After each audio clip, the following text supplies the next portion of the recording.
Hola, buenos días. Vamos a hablar un ratito. Yo quiero hacer esta grabación porque esto sucedió específicamente en el día de ayer con mi hijo. Yo tengo dos hijos, pero uno de ellos se está dedicando a la fotografía. Ese es Sebastián, el que tiene 18 años, y antes a él no le encantaba la fotografía. Eso era un no hasta para retratarse.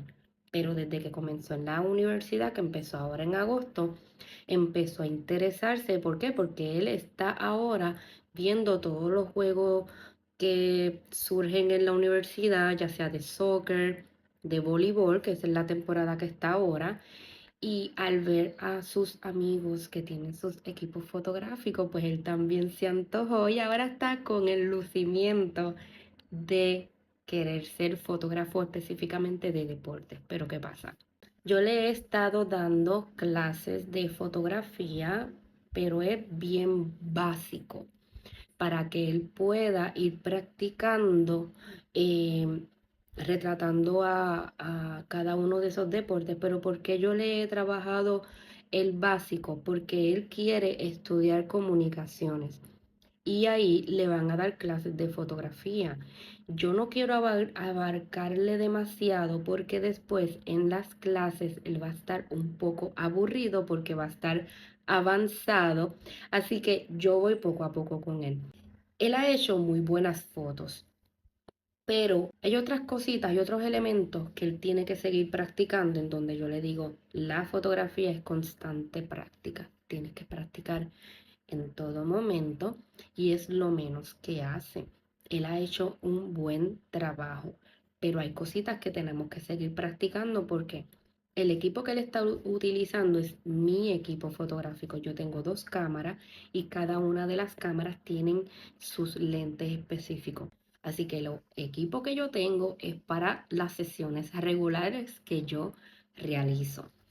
Ayer estuve en una conversación con él en donde yo le dije, mira, para tú poder retratar deporte, tú tienes que orientarte cuál es el equipo requerido para retratar dichos deportes.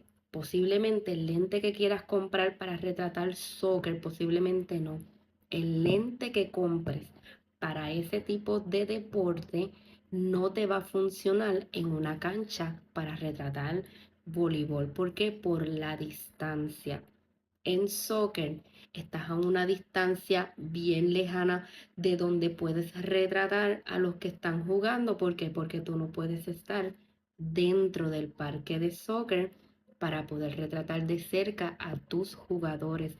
Así que tienes que comprar un equipo que a una distancia tú puedas retratar a esos deportistas. Pero ese mismo lente no te va a funcionar en la cancha. ¿Por qué? Porque en una cancha es cerrado, es una medida específica y posiblemente a los fotógrafos los asignan a una área en donde sí vas a estar cerca de los jugadores. Por tanto, la distancia en una cancha no va a ser la misma en un campo de soccer.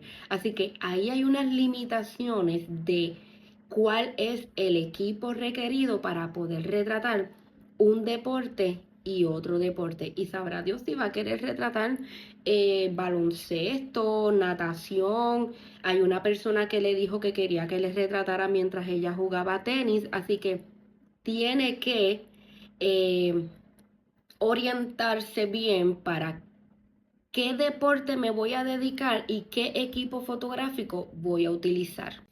Y no solamente el lente que vas a utilizar, también tienes que saber los ajustes de la cámara. Porque, por ejemplo, yo me dedico a sesiones de fotos regulares donde yo tengo unos ajustes para ese tipo de trabajo. Para deportes, que yo no me dedico a deportes, yo no he experimentado el equipo por completo para poder retratar deportes. Así que yo le dije, tienes que estudiar algún tipo de fotógrafo que se dedique a fotografía de deportes para que puedas dominar la cámara en eso en específico, porque los ajustes van a cambiar. Número uno, Si vas a retratar soccer, tú tienes que conocer el deporte.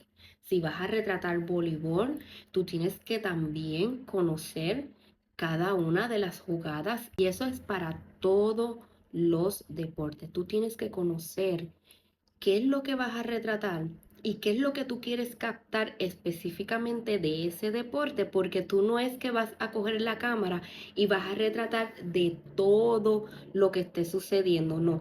Si tú eres un fotógrafo pensante en donde tú te quieres dedicar a retratar algo en específico, tienes que conocer el deporte y no tan solo el deporte. Puedes fijarte en un jugador específico en donde ya tú sabes cómo ese jugador juega para tú poder captar eso que es clave de ese jugador y no es que vas a retratar a todos los jugadores. Otro punto, y no es menos importante, porque es bien importante, es conocer la iluminación. La iluminación en una cancha bajo techo para voleibol, para baloncesto, para cualquier otro tipo de deporte, es totalmente diferente a un campo de soccer aquí en Puerto Rico, que es totalmente en exterior. La luz va a cambiar. Así que tienes que conocer cuál es el ambiente, cuál es la iluminación que vas a tener en el lugar para esas condiciones de luz en ese lugar específico. Y una de las recomendaciones que yo le di, que ya lo mencioné, es observar un fotógrafo que se dedique específicamente a qué deporte. Estúdialo, verifica cuál es la cámara que utiliza, cuáles son los lentes que utiliza y muchas veces te dan un tips de qué ajuste utilizar. Hay que tener mucho cuidado porque las condiciones de luz cuando son fuera de Puerto Rico es totalmente diferente a la luz que nosotros tenemos aquí en la isla. Así que son muchos elementos que tenemos que tener en cuenta a la hora de retratar deporte y y no solamente deporte, para cualquier tipo de trabajo fotográfico que vamos a hacer, tenemos que conocer bien nuestro equipo. No es frustrarnos, al contrario, es tener las ganas y tener la motivación de seguir aprendiendo a utilizar nuestro equipo fotográfico, porque hay un sinfín de ajustes, diferentes tipos de lentes, pero es lo más importante es conocer no solamente la técnica, sino conocer ese tipo de deporte al que te vas a dedicar.